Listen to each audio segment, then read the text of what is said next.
alaikum. Please like, share and subscribe. Thank you.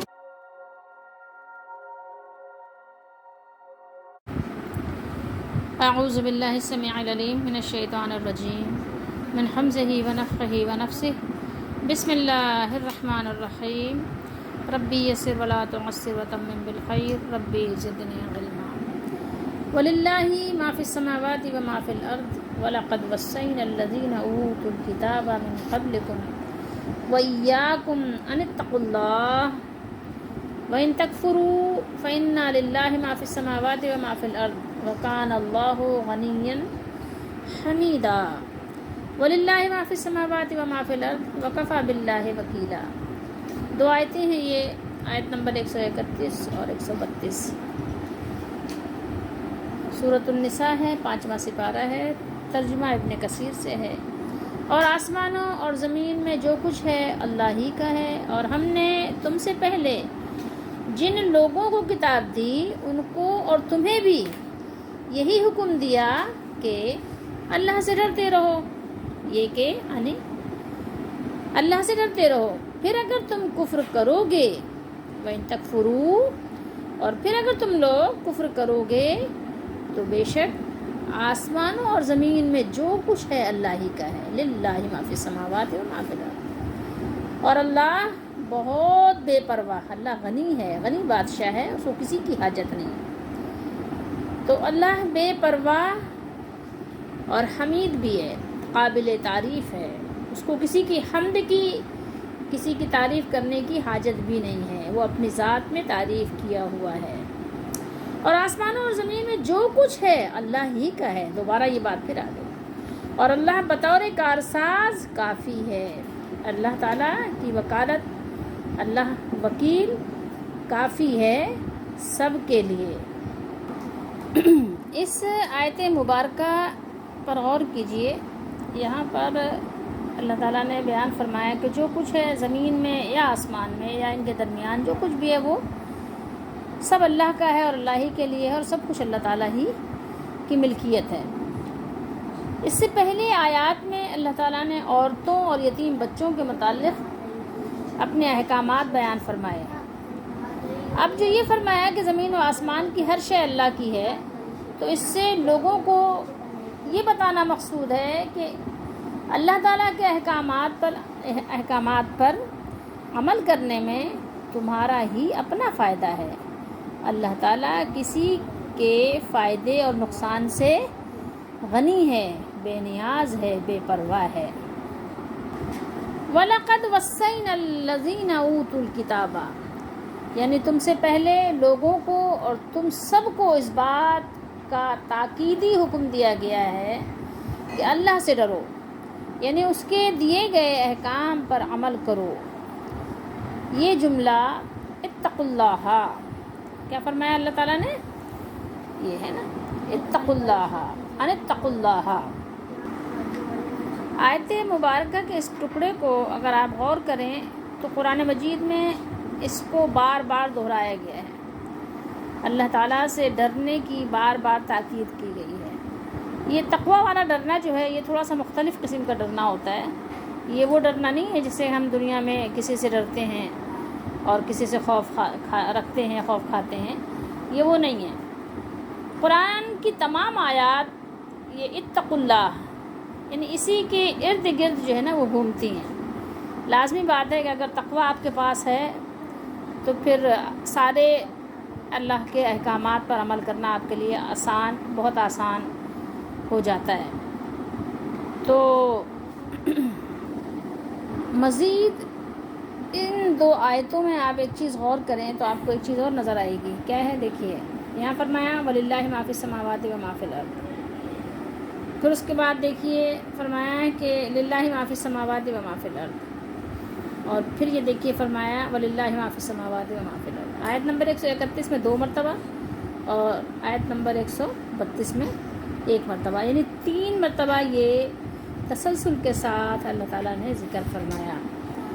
شاہ عبد القادر فرماتے ہیں کہ 3 بار فرمایا کہ اللہ کا ہے جو کچھ آسمان و زمین میں ہے. پہلی بار فرمایا کہ یعنی جو رزق کی کشادگی ہے رزق دینے والی ذات ہے، یعنی اس کا بیان ہے کہ وہ سب کچھ اللہ کا ہے، وہ جس کے لیے چاہے رزق کشادہ کر دیتا ہے، اس سے ڈرو۔ سورہ طلاق میں بھی اللہ تعالیٰ نے ارشاد فرمایا ہے کہ اگر تم تقوی اختیار کرو گے تو اللہ تعالیٰ تم کو وہاں سے روزی دے گا جہاں سے تمہارا گمان بھی نہیں ہوگا۔ خیر، تو پہلی دفعہ جو یہاں ذکر کیا ہے وہ یہ ہے کہ کھلا رزق دینے والا کون ہے؟ وہ اللہ ہے۔ اچھا، تو اس سے پہلے کیا بات بیان ہوئی تھی؟ وہ یہ کہ اگر میاں بیوی میں علیحدگی ہو جاتی ہے تو علیحدگی کی صورت میں اللہ تعالیٰ دونوں کو غنی فرما دیں گے، کیونکہ جو کچھ بھی ہے وہ زمین و آسمان ہے، سب کچھ کیا ہے؟ اللہ ہی کا ہے، جسے جس طرح چاہے عطا فرمائے۔ ٹھیک ہے۔ دوسری دفعہ اس کی بے پرواہی کا بیان ہے کہ اگر تم کفر کرو، منکر بنو، تو اللہ بھی بے پرواہ ہے، کیونکہ سبھی کچھ اسی کا ہے۔ اور تیسری بار اللہ کے کارساز وکیل ہونے کا بیان ہے کہ اللہ تعالیٰ وکیل ہے، کافی ہے، کفایت کرنے والا ہے۔ تو اگر تم تقوی اختیار کرو تو وہ کافی ہے تمہاری کفالت کے لیے، اور تمہارا وکیل ہونے کی حیثیت سے اللہ تعالیٰ کافی ہے، وہ تم کو سب سے بے نیاز کر دے گا۔ تو یہاں پر یہ بات سمجھنے کی ہے کہ اللہ تعالیٰ نے اپنے آپ سے ڈرتے رہنے کی وصیت کی ہے۔ اللہ تعالیٰ فرماتے ہیں کہ وہ آسمان اور زمین کے مالک ہیں، اور جو کچھ ان دونوں میں ہے ان سب کا وہی حاکم ہے۔ کون؟ اللہ۔ اسی لیے اللہ تعالیٰ نے ارشاد فرمایا وَلَقَدْ وَصَّيْنَا الَّذِينَ أُوتُوا الْكِتَابَ مِنْ قَبْلِكُمْ وَإِيَّاكُمْ۔ کیا فرمایا؟ وَإِيَّاكُمْ۔ اور یقیناً جن لوگوں کو تم سے پہلے کتاب دی گئی تھی ان کو بھی اور تم کو بھی ہم نے تاکیدی حکم کیا ہے، یعنی تم کو بھی وہی حکم دیا ہے جو تم سے پہلے لوگوں کو حکم دیا گیا کہ اللہ عز و جل سے ڈرو اور صرف اسی وحدہ لا شریک کی عبادت کرو۔ پھر فرمایا وَإِن تَكْفُرُوا فَإِنَّ لِلَّهِ مَا فِي السَّمَاوَاتِ وَمَا فِي الْأَرْضِ۔ اور اگر تم لوگ کفر کرو گے تو سمجھ لو جو کچھ آسمانوں میں ہے، جو کچھ زمین میں ہے، سب اللہ تعالیٰ ہی کا ہے۔ جیسا کہ اللہ تعالیٰ نے بیان فرمایا ہے کہ موسیٰ علیہ السلام نے اپنی قوم سے کہا تھا ان تکفروا انتم ومن فی الارض جمیعا فإن اللہ لغنی حمید، سورہ ابراہیم میں، اگر تم اور جتنے اور لوگ زمین میں ہیں سب کے سب ناشکری کرو تو بے شک اللہ بھی بے نیاز ہے، غنی ہے، وہ حمید ہے، قابل تعریف ہے۔ اور فرمایا فَكَفَرُوا وَتَوَلَّوْا وَاسْتَغْنَى اللَّهُ وَاللَّهُ غَنِيٌّ حَمِيدٌ، سورہ تغابن میں۔ تو انہوں نے انکار کر دیا اور منہ پھیر لیا، اور اللہ تعالیٰ نے بھی بے نیازی کی، اور اللہ تعالیٰ تو ہے ہی بہت بے نیاز، وہ تو غنی ہے اور حمید ہے، سب خوبیوں والا ہے، یعنی اپنے بندوں سے بے نیاز ہے، اور اپنے تمام فیصلوں اور تمام احکامات میں قابل تعریف ہے۔ سب تعریف کس کے لیے ہے؟ اللہ کے لیے ہے۔ وَلِلَّهِ مَا فِي السَّمَاوَاتِ وَمَا فِي الْأَرْضِ وَكَفَى بِاللَّهِ وَكِيلًا۔ یہاں دیکھیے فرمایا نا، اور جو کچھ آسمانوں میں ہے اور جو کچھ زمین میں ہے سب اللہ ہی کا ہے، اور اللہ ہی کارساز کافی ہے، ہر جاندار، اور جو کوئی کر رہا ہے وہ اسے اللہ تعالیٰ ملاحظہ فرما رہے ہیں، اور وہ ہر چیز پر نگہبان اور نگران بھی ہے اللہ تعالیٰ۔ إِن يَشَأْ يُذْهِبْكُمْ أَيُّهَا النَّاسُ وَيَأْتِ بِآخَرِينَ وَكَانَ اللَّهُ عَلَى ذَلِكَ قَدِيرًا۔ لوگو اگر وہ چاہے تو تم کو فنا کر دے اور تمہاری جگہ اور لوگوں کو پیدا کر دے، اور اللہ اس بات پر قادر ہے۔ مفہوم یہ ہے کہ جب تم اس کی نافرمانی کرتے ہو تو اس بات کو مت بھولو کہ وہ اس بات پر بھی قادر ہے کہ تم سب کو فنا کر دے اور تمہاری جگہ اور لوگوں کو بسا دے، آباد کر دے، تم کو لے جائے اور تمہاری جگہ اور لوگوں کو لے آئے، جیسے اور لوگوں کی جگہ ہمیں اللہ تعالیٰ نے دنیا میں آباد کر دیا۔ ہم سے پہلے بہت سے لوگوں نے دنیا کو آباد کیا اور بہت اچھے طریقے سے آباد کیا، پہاڑوں میں گھر بنائے، گھر تراشے، خوبصورت حویلیاں بنائیں، لیکن اللہ نے ان کو فنا کر دیا، ان کی جگہ اللہ تعالیٰ دوسری قوم لے آئے۔ تو اس بات سے مت ڈرو کہ ہمیں بھی اور آپ کو بھی اللہ تعالیٰ فنا کر دیں اور ہماری جگہ اور لوگوں کو اللہ تعالیٰ دنیا میں بسا دیں، آباد کر دیں۔ تو اللہ سے ڈرو، اللہ سے ڈرو گے تو کیا ہے، تمہیں دنیا میں بھی اور آخرت میں بھی عزت کی جگہ عطا فرمائے گا اللہ تعالیٰ۔ اوت الکتابہ، جن لوگوں کو کتاب دی، اس سے پہلے بھی تو، قرآن سے پہلے بھی تو کتابیں نازل ہوئی ہیں، کتابوں کا نزول ہوا ہے۔ جو کتابیں مختلف زمانوں میں انبیاء علیہ الصلاۃ والسلام اور رسل پر نازل ہوئیں، اور یہ کتاب جو تمہاری ہدایت کے لیے اتاری گئی ہے، جس کو ہم قرآن کہتے ہیں، قرآن مجید کہتے ہیں، فرقان حمید کہتے ہیں، ان سب میں تمام امتوں کو تقویٰ کا ہی حکم دیا گیا ہے۔ اور پھر اگر آپ غور کریں تو اس میں شک ہی نہیں رہتا کہ دین الہی کا دار و مدار ہی تقویٰ پر ہے۔ دل میں خوف الہی پیدا ہو جائے تو انسان کا ظاہر و باطن سب درست ہو جاتا ہے، سنور جاتا ہے۔ اور اگر دل خوف الہی سے خالی ہو جائے، ناآشنا ہو جائے، آشنا ہی نہ ہو، تو پھر زبان سے پارسائی کے ہزاروں دعوے یا اس سے بھی زیادہ دعوے آپ کریں اور کیے جائیں، لیکن پھر کیا ہوتا ہے، نفس، آپ کی جان، آپ کا اندر وہ اصلاح پذیر، تو آپ کا نفس اصلاح پذیر نہیں ہو سکتا، کبھی بھی نہیں ہو سکتا۔ اصل چیز ہے جب تک کہ آپ دل کو خوف الہی سے آشنا نہیں کریں گے، زبان سے آپ کے سارے دعوے جو ہیں وہ بیکار ثابت ہوں گے۔ خرد نے کہہ بھی دیا لا الہ تو کیا حاصل، خرد نے کہہ بھی دیا لا الہ تو کیا حاصل، دل و نگاہ مسلمان نہیں تو کچھ بھی نہیں۔ چلتے پھرتے ایسے ہی آپ لا الہ الا اللہ کہہ دیں تو اس کو وہ مقام اور مرتبہ حاصل نہیں ہے کہ جب تک کہ آپ کے اندر کی آپ کی جو اصلاح ہونی چاہیے اصلاح نہ ہو، اور غور و فکر کے ساتھ آپ لا الہ الا اللہ نہ پڑھیں۔ تو اللہ تعالیٰ ہم سب کو توفیق دے۔ لا الہ الا اللہ کی گواہی دینے سے پہلے بار بار غور و فکر کریں، بار بار سوچیں، سمجھیں، اور پھر یہ کلمہ کا اقرار کریں تاکہ یہ غالب آ جائے آپ کے تمام جتنے بھی اعمال ہیں ان پر یہ غالب آ جائے۔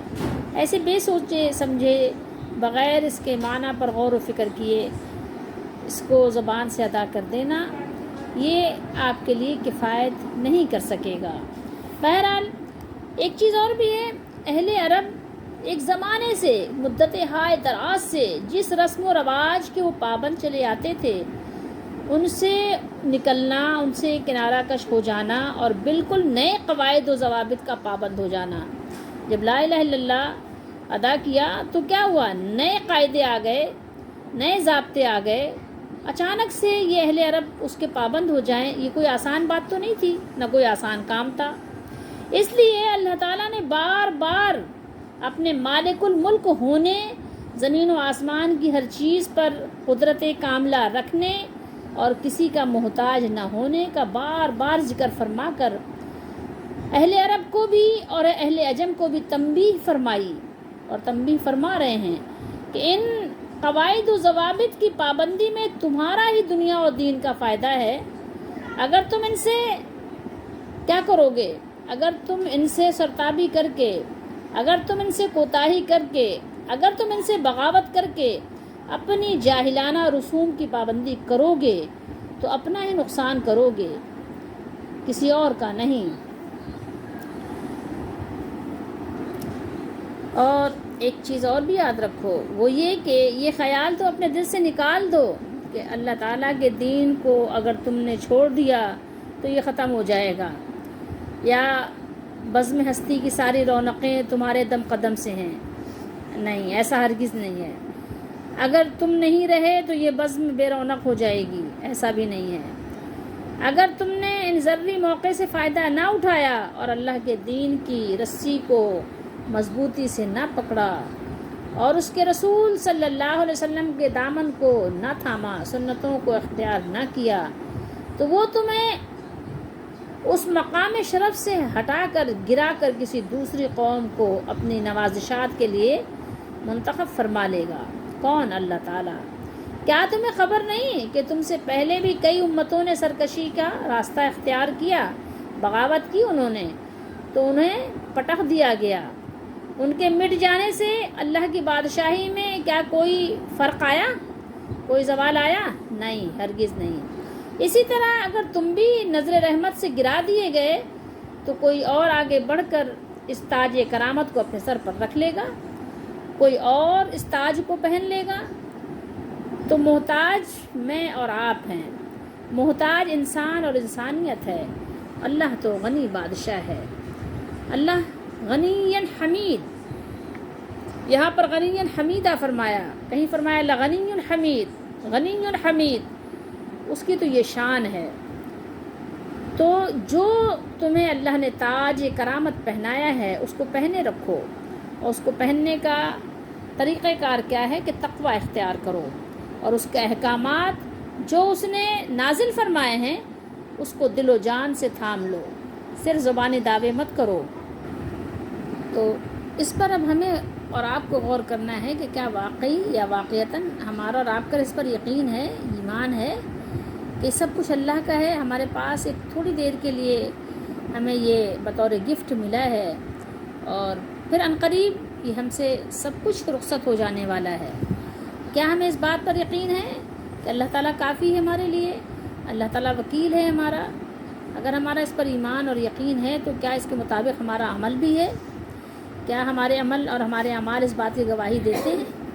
اگر گواہی دیتے ہیں تو ٹھیک ہے، اور اگر ہمارا جو اقرار ہے، ہمارا جو اعلان ہے، ہمارا جو دعویٰ ہے، ہمارا عمل اس کے خلاف ہے تو پھر ہمیں خود بھی اپنا جائزہ لینا چاہیے کہ کیا ہمارے یہ عمل اللہ کی بارگاہ میں مقبول ہو سکتے ہیں؟ کیونکہ اگر ہمارا اس پر ایمان ہے تو ظاہر لازمی بات ہے کہ نہ تو پھر ہم جھوٹ بولیں گے، نہ کسی کو دھوکہ دیں گے، نہ فریب کریں گے، نہ ڈنڈی ماریں گے، نہ کم تولیں گے، نہ ملاوٹ کریں گے، کچھ بھی نہیں کریں گے، کیونکہ ہمارا اللہ پر ایمان ہے کہ اللہ ہمارا وکیل ہے، وہ ہمارا کفیل ہے۔ تو پھر ظاہر ہے کہ دنیا کے تمام طرح کی جو یعنی برائیاں ہیں وہ ہم سے رخصت ہو جائیں گی، ختم ہو جائیں گی۔ اللہ تعالیٰ ہم سب کو قرآن مجید کی آیات کو سمجھنے کی توفیق دے اور اس پر یقین کے ساتھ عمل کی بھی اللہ تعالیٰ ہمیں توفیق عطا فرمائے۔ بے شک وہ دستگیری فرمانے کے لیے کافی ہے اور وکفیٰ باللہ وکیلا، وہ کام بنانے والا بھی ہے۔